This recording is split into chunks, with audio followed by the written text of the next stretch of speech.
जय श्री कृष्ण दोस्तों। अध्याय 2 गीता सार छंद 28। अव्यक्त दीनी भूतानि व्यक्त मध्यानि भारत अव्यक्त निधनान्यव तत्र कपरिदेव न। सारे जीव प्रारंभ में अव्यक्त रहते हैं, मध्य अवस्था में व्यक्त होते हैं और विनिष्ट होने पर पुनः अव्यक्त हो जाते हैं। अतः शोक करने की क्या आवश्यकता है।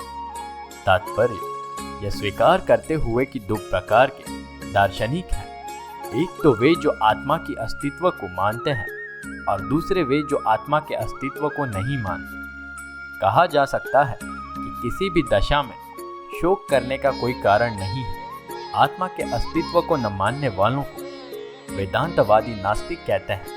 यदि हम तर्क के लिए इस नास्तिकवादी सिद्धांत को मान भी लें तो भी शोक करने का कोई कारण नहीं है।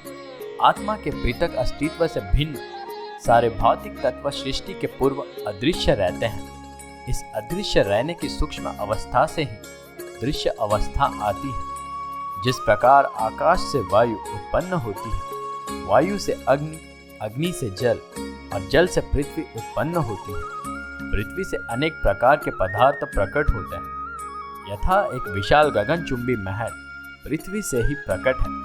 जब इसे ध्वस्त कर दिया जाता है तो वह अदृश्य हो जाता है और अंततः परमाणु रूप में बना रहता है। शक्ति संरक्षण का नियम बना रहता है, किंतु कालक्रम से वस्तुएं प्रकट तथा अप्रकट होती रहती हैं। अंतर इतना ही है। अतः प्रकट होने या अप्रकट होने पर शोक करने का कोई कारण नहीं है। यहाँ तक कि अप्रकट अवस्था में भी वस्तुएं समाप्त नहीं होती। प्रारंभिक तथा अंतिम दोनों अवस्थाओं में ही सारे तत्व अप्रकट रहते हैं, केवल मध्य में प्रकट होते हैं और इस तरह इससे कोई वास्तविक अंतर नहीं पड़ता। यदि हम भगवद गीता के इस वैदिक निष्कर्ष को मानते हैं कि यह भौतिक शरीर कालक्रम में नाशवान है किंतु आत्मा शाश्वत है, तो हमें यह सदा स्मरण रखना होगा कि यह शरीर वस्त्र के समान है। अतः वस्त्र परिवर्तन होने पर शोक क्यों। शाश्वत आत्मा की तुलना में भौतिक शरीर का कोई यथार्थ अस्तित्व नहीं होता। यह स्वप्न के समान है।